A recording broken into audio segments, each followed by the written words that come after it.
Welcome to Connecting the Dots, a laser-focused, quick-fire interview on food and the economy with international experts, where we seek answers to questions all of us should be asking. I'm Ajay Jakhar, Chairman Bharat Krishik Samaj of Farmers Forum India, as well as the Vice Chair at Action Track 2, Shift to Sustainable Consumption Patterns at the UN Food Systems Summit. Today, we are delighted to have with us Mr. Fergus Sinclair, Chief Scientist, Center for International Forest Research and World Agroforestry. Thank you, Mr. Sinclair, for joining us today. Agroecology is just not old knowledge, but requires cutting-edge science for us to begin to fully grasp the potential and develop a better understanding. What we see today is that the terminology and the narrative have become confusing for the people, from organic farming, natural farming, agroecological practices, and now nature-positive production. Can you give a broadly differentiate between these for the viewers, please?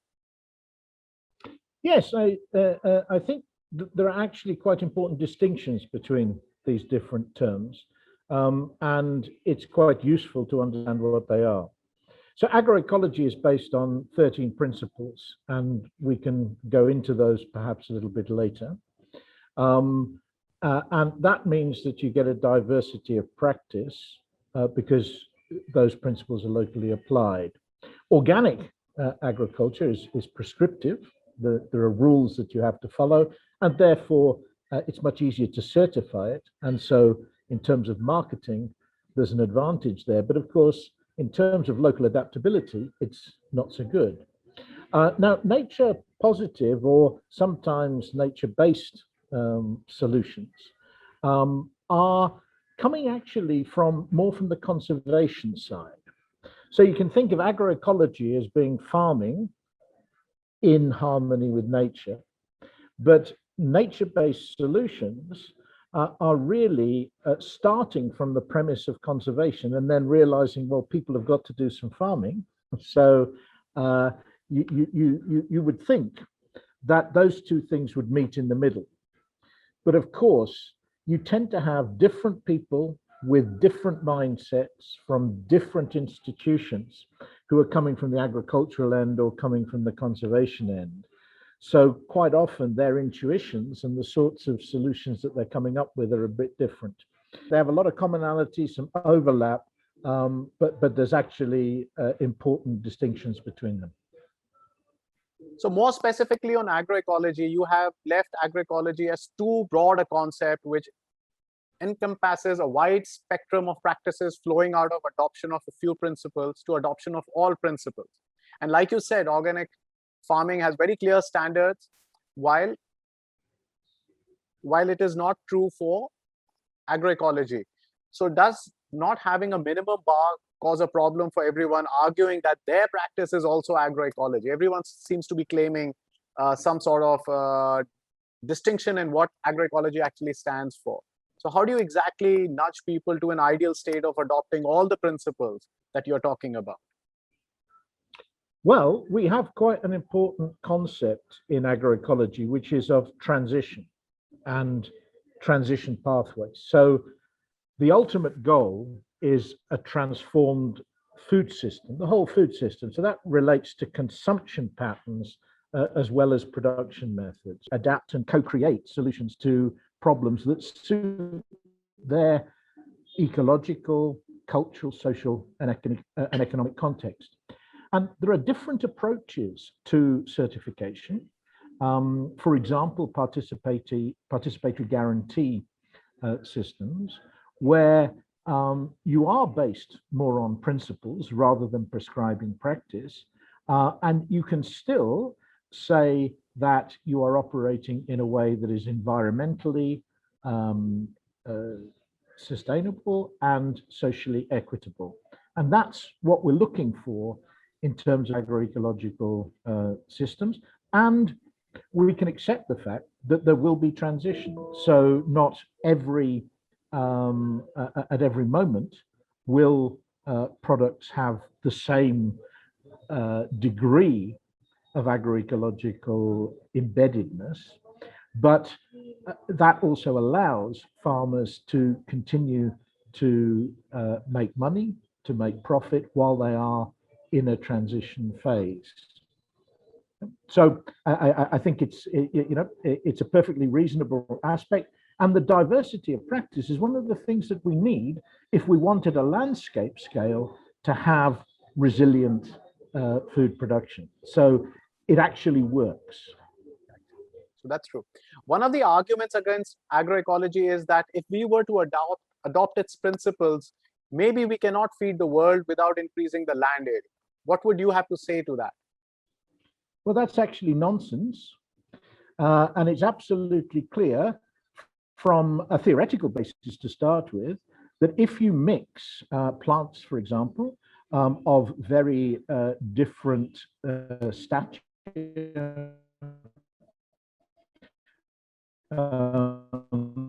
that are getting there in a particular place, then you can get a higher productivity, higher net primary productivity than you would do from a monoculture, which has only got one type of plant, which is trying to get the resources. Obviously, all the plants are getting resources from the same basic space.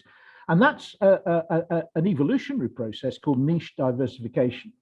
And we talk about niche differentiation when we're deliberately choosing things for a farming system that will use the environment differently, so they'll capture more resources and productivity is higher. Now, it does take more knowledge and quite often more labor in order for those systems to work, but essentially they can be more productive than conventional agricultural approaches. So and there's quite a lot of evidence for particular cases that agroecological systems are as or more productive than conventional ones. So that's heartening to know. That's really heartening to know. When you look at the worldwide dialogues, we find that they're limiting agriculture practices, valuing agriculture practices to carbon sequestration.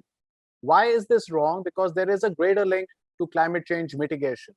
And also, is this part of some corporate capture of the space which so much civil society is worried about? Well, I think there's been a strong critique of climate smart agriculture. And that's because it's been put forward as a sort of solution to everything in a way. And it's quite interesting because I'm not sure anybody would be interested in climate dumb agriculture. So it's a little bit of a catch-all.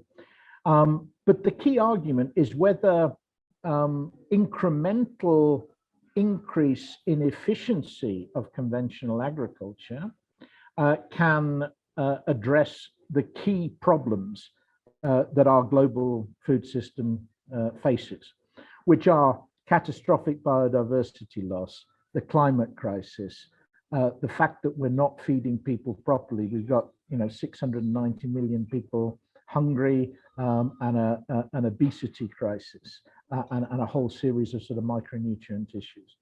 So the food system isn't working, and a few incremental changes are not going to make the difference. So quite a lot of things that get classified as climate smart agriculture are not really going to contribute. Now, again, there's an overlap between climate smart agriculture and agroecology. Agroecology often does contribute to both mitigating and adapting to climate change. Obviously, where you put trees into agricultural systems, you end up storing much more carbon than you would otherwise. In general, you increase soil carbon because of the focus on soil health within agroecology. And a lot of the practices that agroecology is involved with do confer resilience of the system, diversification itself, for example. And therefore, agroecology does contribute very much to addressing the climate crisis. And I think the issue about, is there a corporate capture? I think actually what we need to do is to be persuading corporates to really think carefully about how the food system operates, the power asymmetry that often exists, and the fact that it's actually in their interests to improve the position of farmers and farm workers within this whole system if they want their businesses to be sustainable and if they want consumers to be happy to purchase the products that are coming from those food systems. So, and we're beginning to see corporates taking that on board. And of course, it means that they need quite often to decentralize their sort of activity and move towards more circular economy approaches, which is a challenge for them because we've had decades of going in the opposite direction. So big challenge, but certainly something very well worth engaging in debate with the corporate sector about. So, so that's nice. Obviously, the food systems are broken, and we realize that agroecology is a solution. But why is it not scaling up fast enough? Fast enough. I mean, that's a question. Why aren't we able to get more governments, more people on the same side? Well, I mean, it's very interesting because things are moving very fast. So you might have heard at the Committee on World Food Security last week, the president of Sri Lanka announced a bold policy initiative to ban the import of agrochemicals on a national basis to create a national agroecological transition. And countries like Senegal, Switzerland, France, there was a representative from Paraguay, all endorsing the concept of agroecological transition. So there is actually a lot going on and a lot of debate, talk, and movement, including some very big and bold initiatives. But there are also things which really constrain agroecological transition. And these include things that lock in an industrial or green revolution agriculture and lock out the more agroecological alternatives. Things like market failures. So you get an immediate return to products, but you don't get a return to maintaining soil carbon in the short term. It doesn't have an immediate monetary value. And so it doesn't get valued as much as it should do. And in general, a lot of sustainability issues are longer term. They're slow variables, and markets are not very good at recognizing and valuing those. So that requires interventions if you want to do something with it. And then there are policies. Now, there are a lot of policies which actually favor industrial agriculture, subsidies for fertilizer or other inputs, for example, legislation that make it difficult for farmers to get benefits from trees that are on their land, and a number of sort of perverse effects of existing policies. And of course, it's possible to develop policies which are actually conducive to agroecology, for example, trying to get the lag between investing in sustainability and getting returns from it. And then there's the issue of complexity. So the fact that there is a really heterogeneity in terms of farmer circumstances, the ecology that they're working in, all of the socioeconomic circumstances, means that what is good for one farmer may be different to the next one. But our whole agricultural research and development system is geared towards looking for silver bullets that get widely disseminated everywhere. Now, if you're going to support local innovation, then you need to address this complexity. And there is now an options by context agronomic paradigm, which does this really well using planned comparisons embedded in development initiatives. And that's really bringing the science and the development process, the farmers together and working as one to look at supporting local innovation rather than the concept of things being discovered somewhere and then spread as a secondary process. And just one last thing is the need for integration. So we've got a real problem about integration horizontally across sectors. So, water, energy, forestry, agriculture, environment are often in different ministries. They've often got different administrations. And you actually need to tackle them together in order to address agroecology. And then there's vertical integration as well. And there's essentially a critical missing middle. And that is the scale of the local landscape, where many ecosystem services are first manifest. And we often don't have either social capital or policy instruments operating at that scale. And that means that it's almost impossible to manage multiple ecosystem services and the trade-offs and synergies amongst them at that local landscape scale. I also find it's difficult to make bureaucracies and policymakers understand the value of something that is new, that they are not used to. They have difficulty getting out of their comfort zones. And which gets me to the last question: is institutions of farmers, their own agency is one of the key features of the models of agroecology that you are proposing. And what exactly is the agency and institutions building that you're talking about? Well, this is perhaps the most fundamental issue in agroecology. And we're talking not just about farmers, but about all actors within food systems, consumers as well as producers. And the issue is, to what extent can their preferences for producing food and consuming it in a sustainable and socially equitable way, how can that be effectively worked through the whole system? So at the moment, farmers often find it difficult to choose production methods which suit them. So there are many farmers who are using chemicals that they don't want to use, perhaps. They may feel that they've got health disbenefits as a result of using them, but they're sort of forced into with a cycle of debt and needing to maintain productivity in order to fulfill requirements, and there may be subsidies and all sorts of things that are forcing in that direction.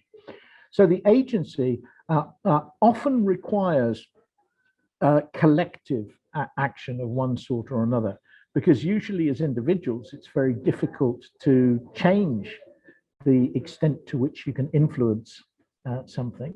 If you can get together into larger groups, whether it's women's self-help groups in Andhra Pradesh, or whether it's a farmer cooperative, as a joint group, you may be able to then improve the agency in terms of being able to then define more how you're able to produce. And the same goes for consumers. So whether a consumer can express a preference for food that is sustainably produced depends on the extent to which they know, when they're purchasing, what they're actually purchasing and how it's being produced in the first place. So that's sort of tracing, tracking element, the connection of consumption and production, and whether they can trust that information, and whether there is a selection available so they can express their preference. So in many cases, people may not have an option to buy agroecologically produced food because it's simply not in the shops. So when we're talking about agency, it's about trying to ensure that all people within a food system are able to influence the way in which their food is produced, processed, stored, transported, and consumed. And sold. And sold, indeed. So, Dr. Sinclair, this is really nice. I think so. You've clarified a lot of points on agroecology and also on agency, because this is a lesser understood subject. And I'm sure viewers will be very enlightened by what you have told us. And I hope it was as easy as you make it sound, but it's a long walk. We all have to walk the long walk to get where we want to go? No, it won't be easy because there's a lot of vested interests. You're talking about challenging norms, challenging the status quo. So it is difficult, but it's worth it. And I think, in terms of what's necessary for this generation and future generations, it is worth putting the effort in to make agroecological transitions a reality. Thank you so much for taking time out to talk to us. And we are really encouraged by your connecting with us, by your views. And we'll reach back to you sometime when we're doing more work on this. Thank you so much, Dr. Sinclair. Thank you so much for joining with us. May I just ask you where are you in the world now? Are you in Africa? Yeah, I'm in Nairobi. You're in Nairobi. You're in the heart of I'm Africa. Sorry, there might have been a bit of background noise. I'm sorry about that. No, it's perfectly fine. Thank you so much. Thank you so much for joining with us. Okay, bye for now. Have a nice day, sir. Thank you.